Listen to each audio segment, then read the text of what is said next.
민수기 9장. 여호와께서 시내 광야에서 모세에게 말씀하셨습니다. 여호와께서 말씀하신 때는 이스라엘 백성이 이집트에서 나온 지 2년째 되는 해의 첫째 달이었습니다. 이스라엘 백성에게 정해진 때에 유월절을 지키라고 전하여라. 유월절을 지켜야 할 때는 이달 14일 해질 무렵이다. 이스라엘 백성은 유월절에 관한 모든 규례를 지켜라. 그리하여 모세는 이스라엘 백성에게 유월절을 지키라는 말씀을 전했습니다. 이스라엘 백성은 첫째 달 14일 해질 무렵에 시내 광야에서 유월절을 지켰습니다. 이스라엘 백성은 여호와께서 모세에게 명령하신 그대로 했습니다. 그러나 그날 유월절을 지킬 수 없는 사람들이 있었습니다. 그들은 시체를 만져서 부정해진 사람들입니다. 그들은 그날 모세와 아론에게 갔습니다. 그들이 모세에게 말했습니다. 우리는 시체를 만졌으므로 부정합니다. 그렇지만 이 정해진 때에 우리도 여호와께 예물을 드려야 하지 않겠습니까? 우리도 다른 이스라엘 백성처럼 예물을 드리고 싶습니다. 모세가 그들에게 말했습니다. 기다리시오. 여호와께서 여러분에게 무엇이라고 말씀하실지 알아봐야 하겠소. 그때 여호와께서 모세에게 말씀하셨습니다. 이스라엘 백성에게 전하여라. 너희나 너희 자손은 시체를 만져서 부정해졌거나 먼 길을 떠나 있을 때라도 여호와의 유월절을 지켜야 한다. 그러한 사람은 유월절을 지키되 둘째 달 14일 해질 무렵에 지켜라. 그때에는 쓴 나물과 누룩을 넣지 않은 빵을 어린 양고기와 함께 먹어라. 먹던 것을 다음날 아침까지 남기지 말고 양의 뼈를 부러뜨리지도 마라. 유월절을 지킬 때에는 이 모든 규례를 지켜라. 부정하지도 않고 먼 길을 떠나지도 않은 사람은 유월절을 지켜라. 만약 지키지 않으면 그는 백성에게서 끊어질 것이다. 그는 정해진 때에 여호와께 제물을 바치지 않았으므로 죗값을 받을 것이다. 너희 가운데 사는 외국인도 여호와의 유월절을 지킬 수 있으니 그가 유월절을 지킬 때에는 모든 규례를 따르게 하여라. 너희가 지키는 규례를 외국인도 똑같이 지키게 하여라. 주님의 장막인 성막을 세우던 날 구름이 그 장막 곧 언약의 성막을 덮었습니다. 저녁부터 새벽까지 장막 위의 구름은 불처럼 보였습니다. 항상 구름은 성막 위에 머물렀으며 밤이 되면 그 구름은 불처럼 보였습니다. 구름이 성막 위에서 거쳐 올라가면 이스라엘 백성도 길을 떠났습니다. 그러다가 구름이 멈추면 이스라엘 백성도 그곳에 진을 쳤습니다. 이스라엘 백성은 여호와의 명령에 따라 길을 떠났다가 여호와의 명령에 따라 진을 쳤습니다. 구름이 성막 위에 머물러 있는 동안에는 이스라엘 백성도 진에 머물러 있었습니다. 성막 위에 구름이 오랫동안 머물러 있을 때는 이스라엘 백성도 여호와의 명령대로 이동하지 않았습니다. 어떤 때에는 성막 위에 구름이 며칠 동안만 머물기도 했습니다. 이스라엘 백성은 여호와의 명령에 따라 길을 떠났고 여호와의 명령에 따라 진을 쳤습니다. 어떤 때에는 성막 위에 구름이 저녁부터 아침까지만 머물기도 했습니다. 이튿날 아침에 구름이 걷히면 백성도 길을 떠났습니다. 밤이든 낮이든 구름이 걷히면 백성도 길을 떠났습니다. 성막 위의 구름은 이틀을 머물기도 하고 한 달을 머물기도 하고 1년을 머물기도 했습니다. 구름이 머물러 있는 동안에 이스라엘 백성은 진을 치고 있었습니다. 그러나 구름이 걷히면 백성도 길을 떠났습니다. 이스라엘 백성은 여호와의 명령에 따라 진을 쳤다가 여호와의 명령에 따라 길을 떠났습니다. 그들은 여호와께서 모세에게 명령하신 대로 했습니다. 시편 45편. 왕을 위해 시를 지으려니 내 마음속에 좋은 생각들이 넘쳐납니다. 내 혀는 솜씨 좋은 작가의 붓과 같습니다. 왕은 세상 누구보다도 훌륭하시며 왕의 입술은 우아한 말로 은혜가 넘치니 이는 하나님께서 영원히 왕에게 복주신 까닭입니다. 힘있는 용사여 허리에 칼을 차고 찬란한 위엄으로 옷을 입으십시오. 진리와 겸손과 의로움을 위하여 왕은 위엄있게 승리하십시오.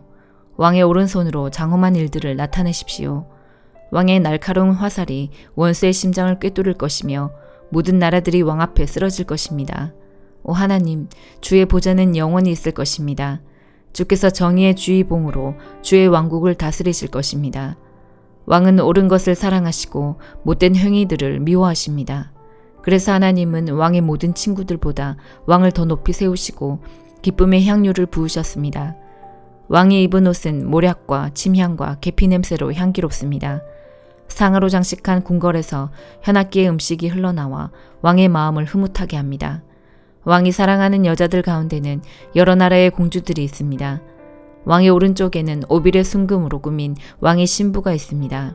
따님이여, 내 말에 귀를 기울여 보시오. 당신의 민족과 당신의 아버지 집은 다 잊어버리시오. 왕께서 당신의 아름다움에 흐뭇해하시니 그분을 공경하시오. 왜냐하면 그분은 당신의 주인이시기 때문이요. 두로 사람들이 선물을 가지고 올 것입니다. 부자들이 당신의 호의를 요구할 것입니다. 왕궁에 있는 공주가 더할 나위 없이 아름답습니다.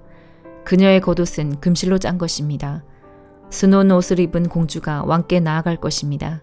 그녀의 친구들도 왕께 나아갈 것입니다. 즐거움과 기쁨으로 그들이 왕궁으로 들어갈 것입니다. 왕은 아들들을 낳아 왕의 자리를 잇게 할 것입니다. 왕은 그 자손들에게 온 땅을 다스리게 할 것입니다. 내가 이제부터 왕에 대한 기억을 대대로 전하겠습니다. 그리하여 온 나라가 언제나 왕을 찬양하게 될 것입니다. 아가 7장. 오 귀한 분의 딸이여, 신발을 신은 그대 두 발이 어찌나 아름다운지 그대의 멋진 두 다리는 보석 세공이니 공들여 만든 보석 같소. 그대 배꼽은 혼합 포도주를 가득 채운 둥근 잔이며 그대 허리는 백화파로 둘러싸인 밀집단 같소. 그대 두 젖가슴은 두 새끼 사슴 노루 한 쌍 같소. 그대 목은 상아 망대 같고 그대 두 눈은 헤스본 바들랏빛 문 곁의 연못 같구려. 그대 코는 다마스커스를 향한 레바논 망대 같소. 그대 머리는 갈매상 같고 그대의 치렁거리는 머리채는 자줏빛 벽걸이 융단 같소. 왕은 그대의 치렁거리는 머리채에 마음이 빼앗겼다오. 오 내 사랑, 그대는 정말 아름답고 그대는 정말 매혹적이오. 그대 키는 종려나무같이 장대하고 그대 젖가슴은 포도송이들 같구려. 난 종려나무에 올라 그 열매를 잡으리라고 혼자 말했소. 그대 젖가슴이 포도송이들 같다면 그대 숨결의 향기는 사과와 같다오. 그대 입은 최상급 포도주 같고 그 포도주는 술술 흘러 입술과 이 사이로 흘러가오. 나는 내 애인 것, 그가 나를 사모하네. 나의 사랑이여, 우리 시골에 가서 마을에서 한밤을 지내요. 우리 일찍 포도원 들로 나가 포도나무에 싹이 돋았는지 꽃잎이 피었는지 석류꽃이 피었는지 살펴봐요. 거기서 그대에게 내 사랑을 드리겠어요. 합한 채가 그 향기를 바라고 우리 문 앞에는 온갖 먹음직한 것들이 있어요. 그것들은 모두 내가 당신을 위해 준비한 것들, 햇것이 묵은 것만큼 많아요. 히브리서 7장. 멜기세덱은 살렘의 왕이며 지극히 높으신 하나님의 제사장이었습니다. 그는 아브라함이 여러 왕들을 무찌르고 돌아오는 길에 아브라함을 만나 축복해 주었습니다. 아브라함은 전쟁에서 빼앗아온 물건 중에서 10분의 1을 멜기세덱에게 주었습니다. 멜기세덱은 정의의 왕이라는 뜻이며 살렘 왕은 평화의 왕이라는 뜻입니다. 그의 아버지와 어머니가 누구인지는 아무도 모릅니다. 그의 고향이 어디인지 아는 사람도 없으며 그가 태어난 날과 죽은 날이 언제인지도 알지 못합니다. 그는 마치 하나님의 아들같이 영원한 제사장으로 있는 자입니다. 그가 얼마나 위대한 사람이었는지 생각해 보십시오. 우리 조상 아브라함은 전쟁에서 이겨 얻은 물건들 중 10분의 1을 그에게 주었습니다. 제사장이 된 레위 사람들은 율법에 따라 백성으로부터 10분의 1을 받을 수 있게 되어 있습니다. 제사장들과 백성 모두 아브라함의 자손이지만 제사장은 자기 백성으로부터 10분의 1을 받았습니다. 멜기세덱은 레위 지파도 아니었는데 아브라함으로부터 10분의 1을 받았습니다. 그리고 하나님의 약속을 받은 아브라함을 축복해 주었습니다. 높은 사람이 낮은 사람을 축복해 줄 수 있다는 사실은 여러분도 알고 있을 것입니다. 제사장들도 10분의 1을 받지만 그들도 결국 죽을 인간에 불과합니다. 그러나 아브라함으로부터 10분의 1을 받은 멜기세덱은 성경이 말한 대로 영원히 살아 있습니다. 또한 백성들로부터 10분의 1을 받았던 레위 지파도 아브라함을 통해 멜기세덱에게 10분의 1을 바쳤다고 말할 수 있습니다. 왜냐하면 아브라함이 멜기세덱을 만났을 때 레위는 아직 태어나지 않았고 아브라함의 몸속에 있었기 때문입니다. 이스라엘 백성들은 레위 지파의 제사장 직분을 통해 율법을 받았습니다. 그러나 제사장 직분을 받았다고 해서 그들이 영적으로 완전해질 수는 없었습니다. 따라서 또 다른 제사장, 즉 아론의 계통이 아닌 멜기세덱의 계통을 따른 제사장이 필요했던 것입니다. 다른 제사장이 온다면 율법도 바뀌어야 할 것입니다. 우리는 지금 그리스도에 대해서 말하고 있습니다. 그리스도는 레위 지파가 아닌 다른 지파의 사람이었는데 그 지파에서 나온 사람들 중 제단에서 제사장으로 섬긴 사람은 한 명도 없습니다. 우리 주님께서 유다 지파에 속했다는 사실은 분명합니다. 모세가 이 지파에 대해 말할 때에 제사장 직분이라는 것을 한 번도 말한 적이 없었습니다. 멜기세덱과 같은 또 다른 제사장이 오신 것을 보면 이제 더 분명해지는 것 같습니다. 그분은 인간의 법과 규칙에 따라 제사장이 되신 것이 아니고 영원한 생명의 능력으로 제사장이 되셨습니다. 성경에 그분에 대해 이렇게 기록되어 있습니다. 너는 멜기세덱의 계통을 따른 영원한 제사장이다. 옛 계명은 약하고 쓸모가 없으므로 이제 폐지되었습니다. 모세의 율법으로는 아무것도 완전하게 할 수 없습니다. 그러나 이제 우리는 더 나은 소망을 받았고 이 소망을 통해 하나님께 가까이 나아갈 수 있습니다. 예수님을 대제사장으로 세우실 때에 하나님께서 맹세하셨습니다. 다른 사람들이 제사장이 될 때에는 그런 맹세를 하지 않으셨습니다. 그러나 그리스도는 하나님의 맹세로 제사장이 되셨습니다. 주님께서 너는 영원한 제사장이다 라고 약속하셨으니 그 마음을 결코 바꾸지 않으실 것이다. 예수님께서 하나님과 그의 백성 사이에 더 좋은 약속의 보증이 되셨다는 뜻입니다. 제사장들이 죽으면 제사장의 일을 더 이상 할 수 없기 때문에 제사장의 숫자가 많을 수밖에 없었습니다. 그러나 예수님께서는 영원히 살아계시기 때문에 결코 제사장의 일을 쉬지 않으실 것입니다. 그러므로 예수님은 자기를 통해 하나님께 나아오는 자들을 완전히 구원하실 수 있습니다. 예수님은 항상 살아계셔서 하나님께 나아오는 자들을 돕고 계시기 때문입니다.